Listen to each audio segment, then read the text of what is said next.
प्रिय दर्शकों एवं श्रोताओं, नमस्कार। मैं अदिति सिंह, डाइट बांदा, DLED 2018 चतुर्थ सेमेस्टर की प्रशिक्षार्थिनी आपके समक्ष विषय सामाजिक अध्ययन के प्रोजेक्ट कार्य के साथ प्रस्तुत हूँ, जिसके तहत समाचार पत्रों से समसामयिक सूचनाओं का संकलन कर निर्मित कोलाज की प्रस्तुति करती हूँ। इस प्रोजेक्ट कार्य के मार्गदर्शक के रूप में श्री रमेश सिंह यादव डाइट प्रवक्ता मेरे संरक्षक रहे हैं। कार्यक्रम के निर्वाहक के रूप में प्राचार्य महोदय श्री हरिश्चंद्र नाथ कार्यरत हैं। मिशन संचालक राज्य शैक्षिक अनुसंधान एवं प्रशिक्षण परिषद तथा समन्वयक के रूप में आदरणीय प्राचार्य महोदय समेत समस्त डाइट प्रवक्ता प्रयासरत रहे हैं। अतः प्रस्तुत है संदर्शिका। संदर्शिका के माध्यम से आज प्रस्तुत करती हूँ spread the love not the virus. तो अनुक्रमणिकानुसार हम कोविड-19 के प्रत्येक पक्ष को प्रदीप्त करेंगे जो निम्नवत हैं। तो प्रस्तुत है देश देशांतर में कोविड-19 की दशा एवं दुर्दशा। कोविड वायरस का प्रकोप तब सामने आया जब 31 दिसंबर को अनियमित रूप से हुई निमोनिया के मामलों में अत्यधिक वृद्धि के कारण विश्व स्वास्थ्य संगठन को सूचित किया गया। तत्पश्चात विश्व स्वास्थ्य संगठन द्वारा इसे वैश्विक स्वास्थ्य आपातकाल घोषित किया गया। शीघ्र ही यह बीमारी चीन और दुनिया के बाकी हिस्सों में फैल गई। पहले इस वायरस को SARS-CoV-2 नाम दिया गया, जिसके बाद में इसे कोविड-19 के नाम से आधिकारिक नामकरण किया गया।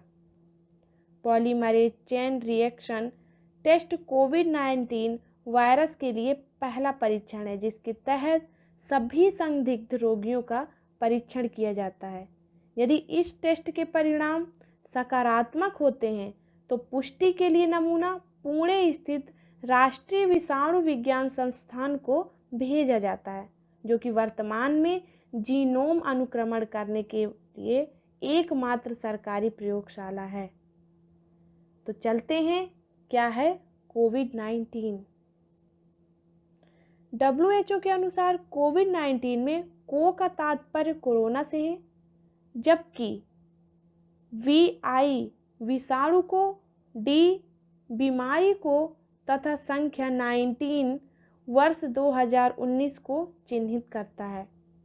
WHO द्वारा इसका नामकरण वैश्विक एजेंसी विश्व पशु स्वास्थ्य संगठन और खाद्य एवं कृषि संगठन द्वारा वर्ष 2015 में जारी दिशा निर्देशों के अंतर्गत किया गया है। चीन ही क्यों वायरस के प्रति अधिक संवेदनशील?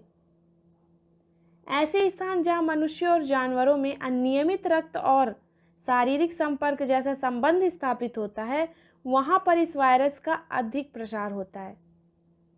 चीन के पशु बाजार ऐसे ही स्थलों के उदाहरण हैं जहां जानवरों से मनुष्यों में वायरस के संचरण की अत्यधिक संभावना है। चीन के बाजारों में कई जानवरों का मांस बिकने के कारण ये बाजार मानव में वायरस की प्रायिकता को बढ़ा देते हैं। जब एक बड़ा मानव समुदाय इस वायरस के संचरण श्रृंखला में शामिल हो जाता है तो उत्परिवर्तन की स्थिति उत्पन्न होती है, जो कि मानव समुदाय के लिए घातक सिद्ध होती है। अतः वायरस के लिए भारत में क्या सुभेद्यता है? दुनिया भर से आने वाले लोगों की बड़ी संख्या के कारण किसी भी बीमारी के प्रति भारत स्थित हवाई अड्डे एक हॉट स्पॉट के रूप में हो सकते हैं। भारत की आबादी का एक बड़ा वर्ग सार्वजनिक परिवहन का प्रयोग करता है, जो कोविड-19 के प्रसार को तेज कर सकता है। हवाई अड्डों और बंदरगाहों पर लगे थर्मल स्क्रीनिंग जैसे उपकरण भी कोविड-19 वायरस से संक्रमित व्यक्तियों की पहचान नहीं कर पा रहे हैं, क्योंकि संक्रमित व्यक्ति में ऊष्मायन अवधि के दौरान इसके लक्षण प्रकट नहीं हो रहे हैं। कोविड-19 वायरस की जांच के लिए किया जा रहा है आणविक परीक्षण भी संदेहास्पद है, क्योंकि इसके अधिकांश परिणाम गलत रहे हैं। भारत में भौतिक और मानवीय संसाधन के स्तर पर स्वास्थ्य और संरचना पर्याप्त है। लोगों में स्वास्थ्य व स्वच्छता के प्रति जागरूकता का अभाव है।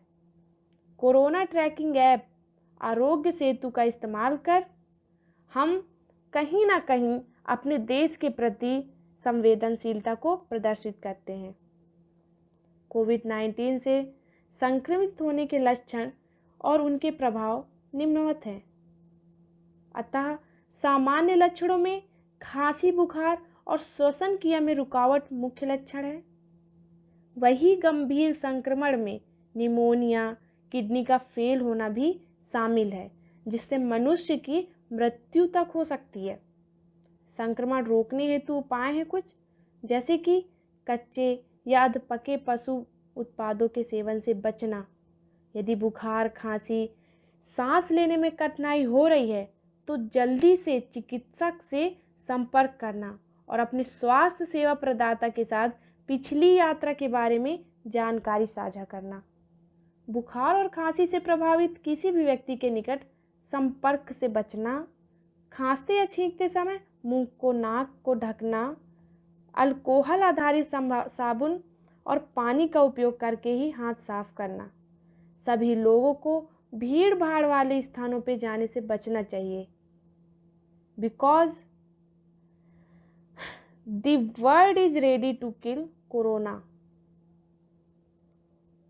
कोरोना वायरस से लड़ने के लिए ही सुप्रीम कोर्ट का ऑर्डर निम्नवत बिंदुओं के साथ प्रस्तुत है, जैसे कि फ्री जांच के लिए कौन योग्य है, गरीब रेखा से नीचे रहने वाले लोग, आयुष्मान भारत के लाभार्थी, प्रधानमंत्री जन आरोग्य योजना के लाभार्थी, डायरेक्ट बेनिफिट ट्रांसफ़र का लाभ लेने वाले लाभार्थी, अनौपचारिक सेक्टर्स में कम आय में काम करने वाले अभ्यर्थी। अतः सुप्रीम कोर्ट के ऑर्डर के कुछ प्रमुख बिंदु आपके सामने प्रदर्शित हैं। कोरोना से लड़ाई में जितने भी मेडिकल स्टाफ काम कर रहे हैं उन्हें ज़रूरत के हिसाब से सुरक्षा उपकरण जैसे पीपीई किट इत्यादि उपलब्ध कराए जाने चाहिए। सुप्रीम कोर्ट ने कोविड-19 को राष्ट्रीय आपदा घोषित कर दिया है। कोरोना से लड़ाई में जितने भी मेडिकल स्टाफ लगे हुए हैं उन्हें कोरोना वॉरियर्स कहा है।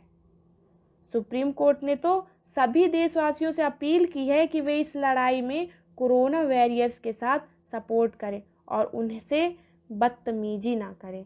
यदि मेडिकल स्टाफ उस जगह पर जाते हैं जहां पर कोरोना के मामले बढ़ रहे हैं या जहां पर कोरोना के मरीजों को रखा गया है तो उन्हें पूरी सुरक्षा उपलब्ध कराई जाए।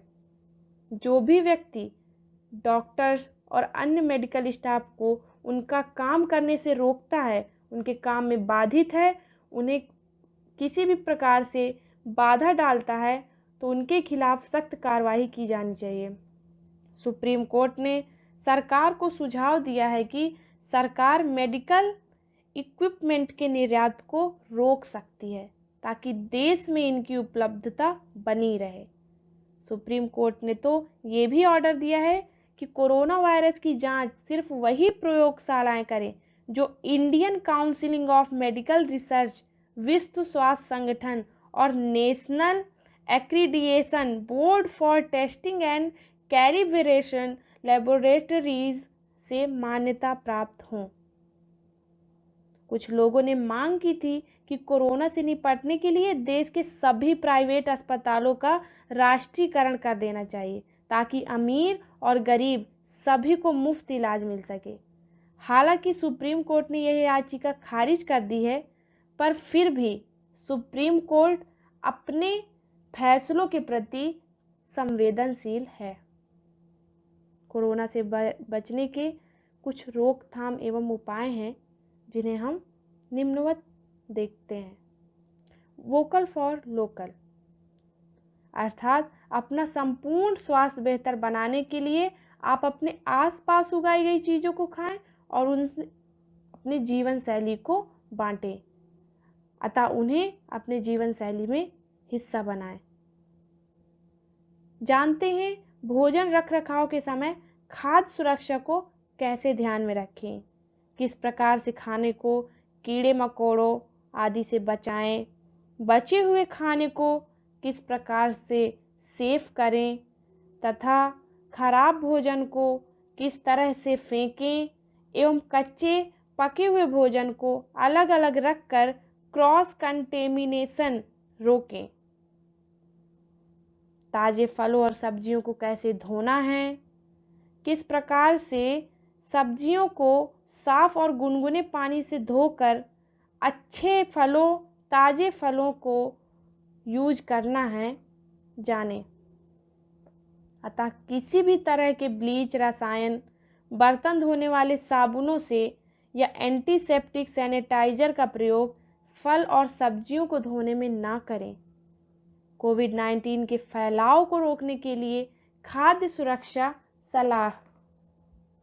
कच्चे फलों और सब्जियों को साफ पानी में धोएं, मांस को अच्छे से पकाएं, हाइड्रेटेड पेय पदार्थ पिएं, खाली बर्तन बोतल आदि आपस में शेयर ना करें।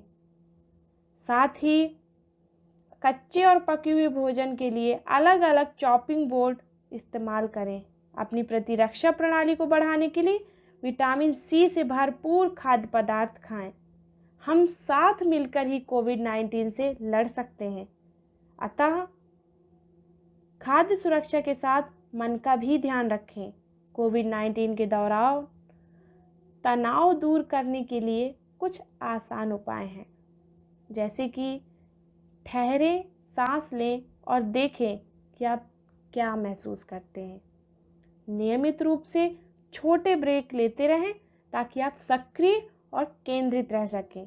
भरपूर नींद लें, व्यायाम करें और व्यस्त जिंदगी से बाहर निकलकर लोगों से जुड़ते रहें। असहज या असुरक्षित महसूस होने पर आप किसी की मदद जरूर लें। तो कोविड-19 से खुद को और दूसरों को बचाएं। वायरस ना फैले इसके लिए दूसरों से हर समय कम से कम 1 मीटर की दूरी बनाकर रखें। अपने हाथों को नियमित रूप से धोते रहें एवं कम से कम 70% अल्कोहल युक्त हैंड सैनिटाइजर का इस्तेमाल करते रहें। नाक, आँख, मुंह को बिना धुले हाथों से ना छुएं। खांसते छींकते समय मुंह और नाक को रुमाल या टिश्यू से ढकें एवं इस्तेमाल टिश्यू को खुले में नहीं बल्कि बंद कूड़ेदान में ही फेंकें। सामूहिक समारोहों एवं भीड़ भाड़ी वाली जगह से बचें। तो जानिए मास्क को इस्तेमाल करने का सही तरीका। मास्क पहनने से पहले हाथ को अल्कोहल और हैंड रब या साबुन से धोएं। मास्क से मुंह और नाक को पूरी तरह से ढकें ताकि मास्क और मुंह के बीच कोई जगह ना बचे। सिंगल यूज मास्क एक ही बार पहना जाता है और उनके नम होने पर उसे बदल दें। रीयूजेबल मास्क डिटर्जेंट या पानी से धोकर ही इस्तेमाल करें। मास्क को उनके किनारे पर लगी डोरी और लूप की सहायता से उतारें, फिर उसे बंद कूड़ेदान में ही फेंकें और हाथों को अल्कोहल वाले हैंड सैनिटाइजर से ही धुलें। अतः स्वस्थ रहना आपके हाथों में ही है, इसलिए हाथों को साबुन और पानी से कम 20 सेकंड तक धोएं और साफ तौलिए या रुमाल से ही पोंछें। सुरक्षित भोजन के 5 मंत्र हैं। गर्मी में स्वस्थ रहने के लिए ये आसान टिप्स अपनाएं। पहला, अच्छे व्यक्तिगत स्वच्छता बनाए रखें। कच्चे और पके हुए भोजन को अलग अलग रखें। भोजन को अच्छी तरह से पकाएं और दोबारा इस्तेमाल करते समय भी अच्छी तरह से गर्म करें। भोजन को सुरक्षित ताप पर रखें। कच्चे खाद्य पदार्थों को धोने के लिए स्वच्छ और पीने योग्य पानी का इस्तेमाल करें। कोरोना वायरस को फैलने से रोकें, इसके लिए हाथों को साबुन और पानी से धोएं एवं धोने के लिए धोते समय हाथों को पहले पानी से गीला करके साबुन लें एवं गदेलियां आपस में रगड़ने के बाद उंगलियों के बीच में नाखूनों के बीच में रगड़ें। अंगूठे को भी रगड़ें, हाथ के पिछले भाग को भी रगड़ें, साथ ही कलाइयों को भी जरूर रगड़ें और फिर पानी से धुलें। क्या आप खाद्य संचालक, फूड हैंडलर हैं? भोजन को सुरक्षित बनाने में आप बहुत महत्वपूर्ण हैं और इन सरल मंत्रों का प्रयोग करें। अपने हाथ बराबर धोते रहिए और अगर बीमार हैं तो भोजन को ना छुएं। तैयार भोजन को खाली हाथों से ना छुएं। हमेशा कपड़े और एप्रन साथ ही पहने। कोई रोड पर ना निकले। स्वस्थ खाइए, घर पर रहिए और जिंदगानियां बचाइए। बातों में आपका साथ भी चाहिए। अपने घर के बुजुर्गों का विशेष ध्यान रखें। ऐसे व्यक्ति जिन्हें कोई पुरानी बीमारी हो। लॉकडाउन और सोशल डिस्टेंसिंग का पूरी तरह पालन करें। घर में बने फेस कवर और मास्क का अनिवार्य रूप से प्रयोग करें। अपनी इम्यूनिटी बढ़ाने के लिए आयुष मंत्रालय द्वारा दिए गए निर्देशों का पालन करें। कोरोना संक्रमण का फैलाव रोकने के लिए आरोग्य सेतु ऐप जरूर डाउनलोड करें। जितना हो सके उतने गरीब परिवार की देखरेख करें और भोजन की आवश्यकता भी पूरी करें। अपने व्यवसाय, अपने उद्योग में अपने साथ काम कर रहे लोगों के प्रति संवेदना रखें और किसी को नौकरी से न निकालें, क्योंकि देश में कोरोना योद्धा हैं। सभी कोरोना योद्धाओं का पूरा सम्मान करें। जब संदेह हो तो इस्तेमाल ना करें। यदि भोजन खराब हो गया है या संदिग्ध भी है कि भोजन खराब है, तब इसे तुरंत फेंक दें और बर्तन या डिब्बे को अच्छी तरह से धोएं। कोरोना वायरस लॉकडाउन के दौरान स्वस्थ कैसे रहें, इसके लिए एक नियमित रूटीन का पालन करें। अधिक नमक, चीनी और घी तेल वाली चीज़ों से बचें और संतुलित भोजन करते हुए छोटे छोटे हिस्से में भोजन को लें। तथ्यों को फैलाएं, भय को नहीं। यथा भ्रांति है कि कोविड-19 वायु जनित है। सही तथ्य है कि कोविड-19 से संक्रमित व्यक्ति जब खांसता है, छींकता है, बोलता है, उस वक्त ही उत्पन्न हुई बूंदों के माध्यम से ये होता है। ये बूंदें भारी होने के कारण हवा में नहीं ठहरती और सतह फर्श पर गिर जाती हैं, जिन्हें छूने से व्यक्ति कोविड-19 का संक्रमण अपनाता है। धन्यवाद।